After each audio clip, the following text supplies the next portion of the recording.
Le développement d'un médicament comporte différentes phases. La première phase, c'est d'identifier une cible. C'est ce qu'on a fait quand on a identifié GP6. La deuxième phase, c'est d'identifier le candidat médicament. C'est ce qu'on a fait quand on a identifié l'anticorps qui bloquait la fonction de GP6. La troisième phase, c'est la preuve de concept. Et c'est ce qu'on a fait quand on a fait nos études in vitro, ex vivo et in vivo avec ce candidat médicament. La troisième phase, c'est une phase, je dirais, pré-industrielle, c'est-à-dire de démontrer que le candidat médicament que l'on a, va pouvoir subir une transformation vers quelque chose d'industriel. Et c'est ce que l'on a fait en transformant l'anticorps de souris en un anticorps administrable à l'homme.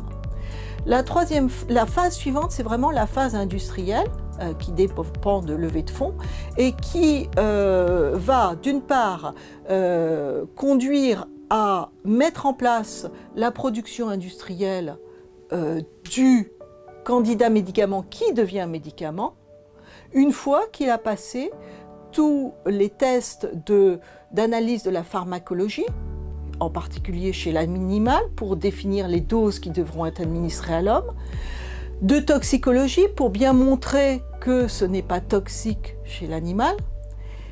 Et toutes ces études aboutissent à la demande d'autorisation administrée chez l'homme.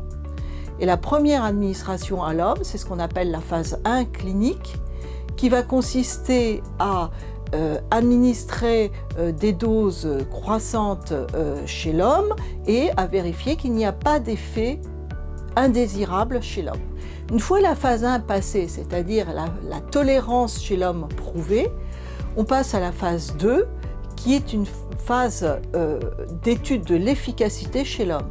Et là, cette phase, elle va être l'administration du produit à des patients et l'observation de ces patients afin de déterminer si le médicament est efficace. Cette phase 2, si elle est couronnée de succès, va conduire à des phases 3, où là, ce ne seront plus un petit nombre de sujets qui seront traités, mais ce seront des grandes populations et l'effet du médicament sur des populations plus importantes sera alors analysé. Et tout ça, au final, aboutira, dans le meilleur des cas, à la mise sur le marché du médicament.